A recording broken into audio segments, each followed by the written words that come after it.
we've got a treat for y'all. You okay? No. No? It's a helmet, and if you crash and hit your head won't, you know. All right, so let's just get right into it. I got a size large. These run a little smaller, but open it right up, and first thing you get your manual, it looks like here. And we'll set that aside. Nobody needs that anyway. And looks like we get a nice bag with her. And of course the little bits and pieces, we'll pull them out quick. First off, we get a cord and visor plug, DC only, not older sled. A Type C charging cable. That's a little different. You usually don't get that with a No, you don't. But other than that, nothing much else in there, so. And immediately we get even a wrap around the damn thing here. Pretty neat. That's nice, especially for putting her in the bag. And here she is in all her glory. Let's get a couple shots here quick.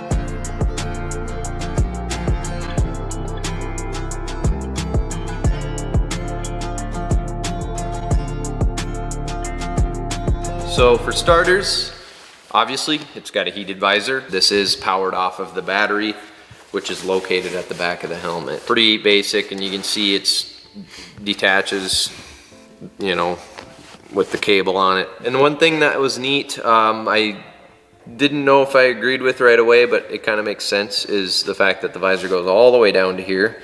I believe that to be just, you know, for wind and whatnot, what have you. Ease of access for opening up the visor. Yep, that as well. Ports, the one on the top obviously, and there are two on the inside that you open up for the Venturi system, which Garrett will talk about next. So this Venturi system to me is pretty dang cool, because what happens is air will pass through this little passage right here, right?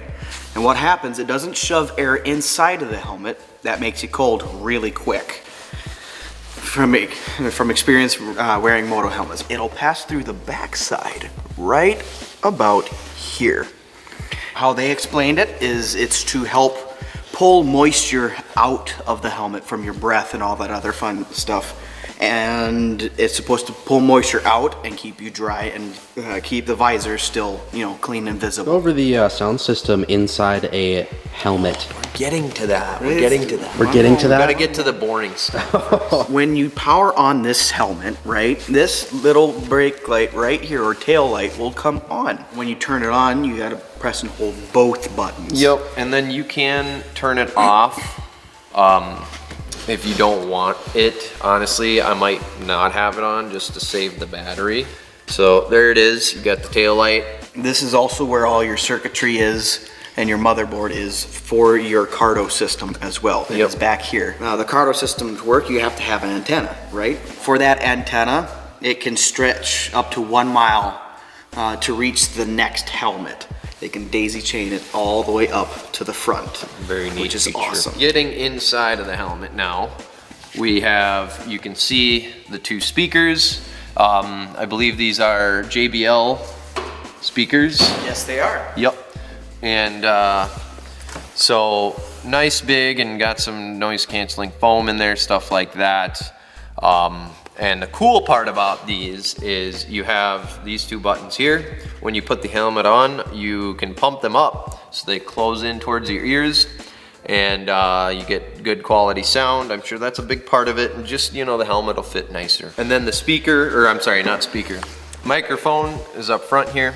Anybody can go out and buy a Siphon Sound or a Sena C10 or so on and so forth. Now, pretty much the same idea. Why would you want this over that stuff? Number one is this is integrated. There's not stuff sticking out, and you don't have an uncomfortable helmet with those thin little discs in beside your ear and so on and so forth.